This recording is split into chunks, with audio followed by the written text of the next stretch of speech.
Brought to you by War Thunder. In any multiplayer shooter, there will be firearms that are preferred by most players. Sometimes, these weapons happen to be the perfect mix of stats for the games they're in, while others are purposely intended to be the cream of the crop.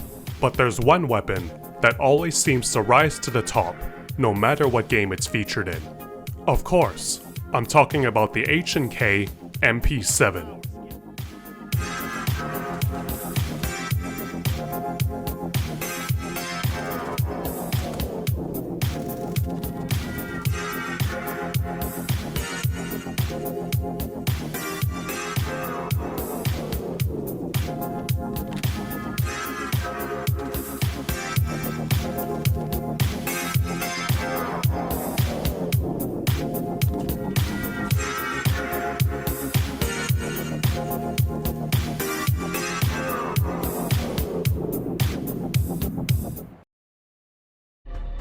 The story of the MP7 begins in 1989. At the time, most NATO countries were using handguns and submachine guns chambered in 9x19mm. While it was an effective round for its intended use, it was becoming known that Russian soldiers, specifically paratroopers, were being issued body armor. There was a fear among NATO higher-ups that the Russians were capable of invading Europe through the use of paratroopers. And while standard infantry rifles could penetrate through armor, that was not the case for handguns and submachine guns in 9mm. So, in 1989, NATO began looking for a new round that could replace 9mm. There were a list of very specific requirements for this new bullet. It needed to be more accurate than a 9mm, have less recoil than a 9mm, travel further than a 9mm, and be able to penetrate body armor. The idea was that future handguns and submachine guns would be capable of taking on armored Russian troops, with these weapons being issued to support personnel or special operations. A few companies submitted proposals for this new round. One of them was the German firearms company Heckler & Koch. Their proposed cartridge was the 4.6x30mm round. It was a lightweight cartridge that recoiled less than a 9mm, traveled further and faster than a 9mm, and had some armor-penetrating capability. As it was a new round, H&K also needed to make a firearm to match. So, H&K set out making firearms to match. Two were planned, a handgun and submachine gun. The handgun was called the Universal Combat Pistol, and used a delayed blowback system to fire the round. While an interesting design, it was ultimately cancelled in 2009. The submachine gun was called the Personal Defense Weapon, and it was meant to be an innovative new take on the submachine gun concept. A prototype was first revealed in 1999, featuring a collapsible stock, built-in foregrip, and flush 20-round magazine, reportedly designed for firing with one hand. The internals were designed with just as much forward thinking. Instead of using a typical direct blowback design, or even the smooth roller-delayed blowback system of H&K's own MP5, the personal defense weapon used a variant of the short-stroke gas piston system. This is a system typically seen in rifles, but had never been implemented in a submachine gun until the personal defense weapon. Topped off with ambidextrous controls and a Picatinny rail mount for optics, H&K's personal defense weapon was a serious attempt to create the submachine gun of the future. In 2001, the personal defense weapon was renamed the Machine Pistol 7 and went into production with some minor changes, and thus, the H&K MP7 was born. It wasn't long before the MP7 found its way into the hands of military and law enforcement units. So, how effective was the MP7 against these would-be armored assailants? Well, that's a long story. But speaking of armor, have you ever wanted to command your own armored vehicle? Try out War Thunder today. With over 2,500 tanks, planes, helicopters, and ships of 10 major nations, War Thunder is the most comprehensive vehicle combat game ever made.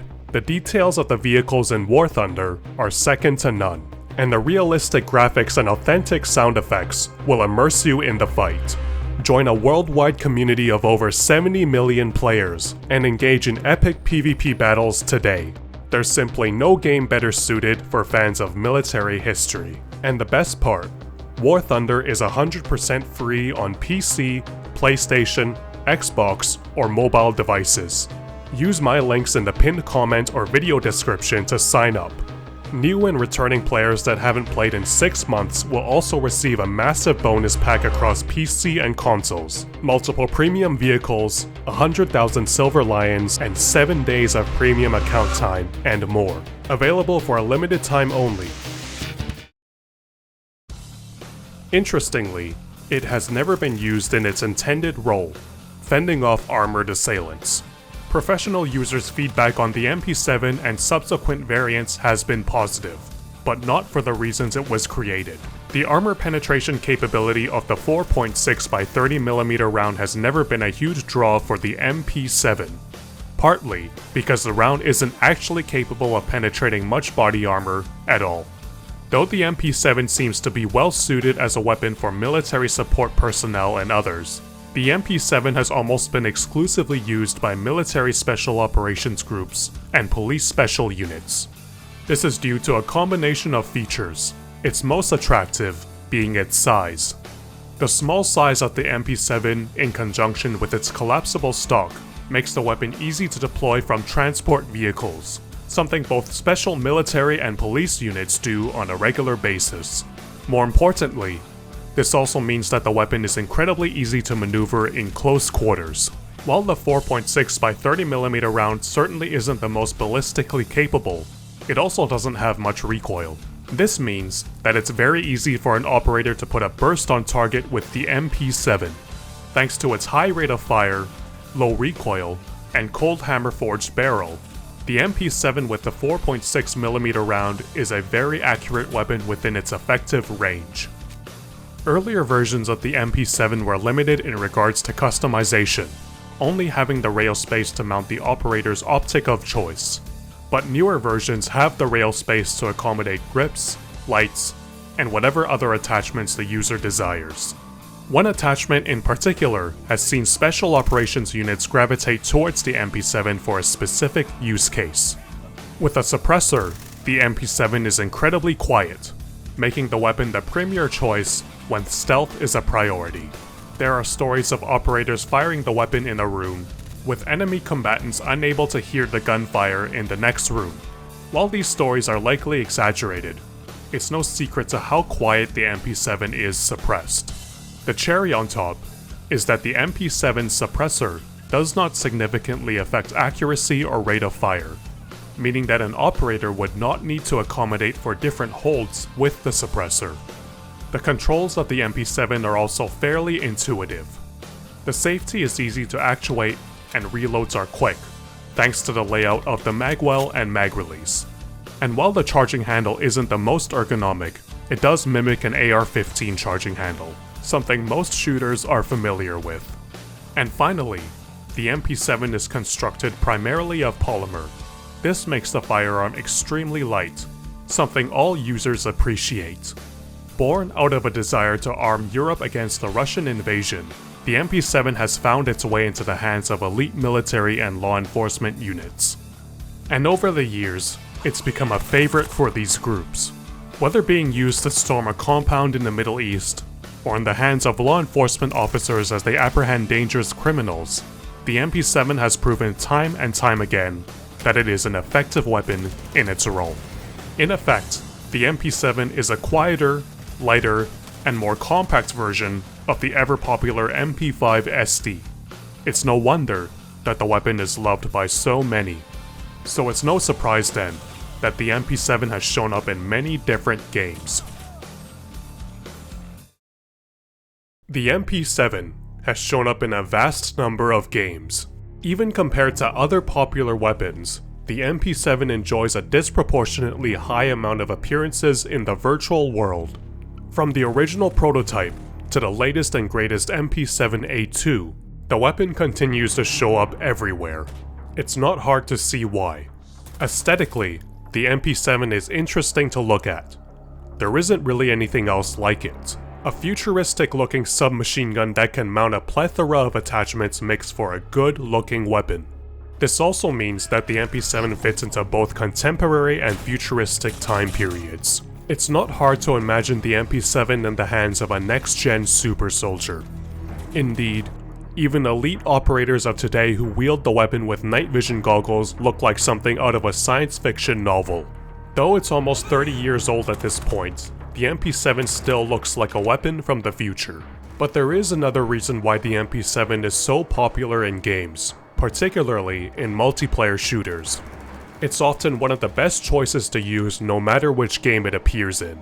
While rate of fire isn't something of particular importance in real firearms, it is something incredibly important in video games. When ballistics are simplified to health bars, the person who can land more shots on the other will win. And a high rate of fire is a huge benefit in accomplishing this. The other factor is recoil. A firearm with a high rate of fire is certainly important in games, but that becomes useless if the weapon can't be controlled easily. So firearms with a high rate of fire and low recoil typically rise to the top of the meta in competitive shooters. The MP7 in real life has a fairly high rate of fire, about 950 rounds per minute, and thanks to the 4.6mm round, the MP7 also has fairly low recoil. In almost every game the MP7 is in, these two traits are portrayed faithfully to the real thing. With little recoil and a high rate of fire, the MP7 is just as deadly up close in the virtual world as it is in real life. Quite often, using the MP7 in games is simply a matter of pointing and shooting, without much recoil control needed. When it becomes a question of who can put more lead on target first up close, it's hard to beat the MP7. But in addition to rate of fire and recoil, there are other traits that lend to the MP7 being a top performer in games. Thanks to its primarily polymer construction, the MP7 is very light in real life. In games, that's often represented by giving players who use the MP7 more movement speed. It's often the case in multiplayer shooters that players using the MP7 are the fastest on the map. Winning gunfights in games is usually achieved by outmaneuvering and flanking the enemy, so extra movement speed is always welcome by those who want to win. The MP7's iron sights in real life are nothing to write home about. However, due to how they're rendered in games, the MP7's iron sights are unobtrusive, in some cases, even easier to use than a red dot. In games that limit you on the number of attachments on a gun, foregoing the optic on the MP7 for something else is yet another benefit that not many other weapons enjoy. In some newer shooters, body armor is a mechanic that players must learn how to defeat. While the MP7 in real life was never that effective at penetrating most types of body armor, the same cannot be said for its video game counterparts. Video game depictions of the MP7 tend to portray the weapon as capable of defeating even the highest levels of body armor. And finally, the MP7's controls are laid out in a way that's easy for most to use. This means that it's fairly easy to reload the weapon and clear malfunctions if necessary. In games, this attribute is reflected by giving the MP7 a very fast reload. While speed reloads aren't very important in real combat, they certainly are in competitive shooters. Keeping your weapon topped up is very important, particularly when fighting against multiple opponents. So, when you have a firearm with a high rate of fire and little recoil, is light enough to move fast with, reloads quickly, and can defeat body armor, what you have is a weapon tailor-made for the aggressive player who is dead set on winning. So, where does the MP7 sit today?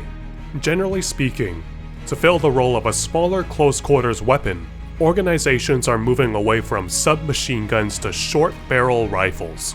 The rationale being that rifle rounds are more effective than submachine gun rounds, even if not fired out of optimally long barrels. But despite this, the MP7 continues to see use in units that regularly engage in close-quarters combat. The reason for this is simple. Even compared to the most compact rifles, the MP7 is significantly smaller and lighter, making it an attractive choice for CQB and personal security detail missions. And in a job where physical exertion is a constant, anything to reduce fatigue is a welcome bonus. However, over time, Some issues have surfaced regarding the MP7. Some have said that the 4.6mm round lacks the so-called knockdown power to take down adversaries. The 4.6mm round travels at a very high velocity to achieve its armor-piercing capability, which often means that the bullet travels straight through a target, rather than tumbling and doing more ballistic damage. While the controls of the MP7 are overall intuitive, some of these controls also get in the way. The ambidextrous safety is useful for left-handed shooters, but for most right-handed shooters, it can get in the way of a proper grip. This has prompted some users of the MP7 to cut the right side safety off entirely. And finally, the MP7's small size limits the amount of attachments that can be mounted to the weapon. In this day and age where users want to mount an optic, light, laser, and more, it can be a challenge to have it all on the MP7. With the way things end up being mounted, holding the MP7 can be awkward, especially for larger individuals.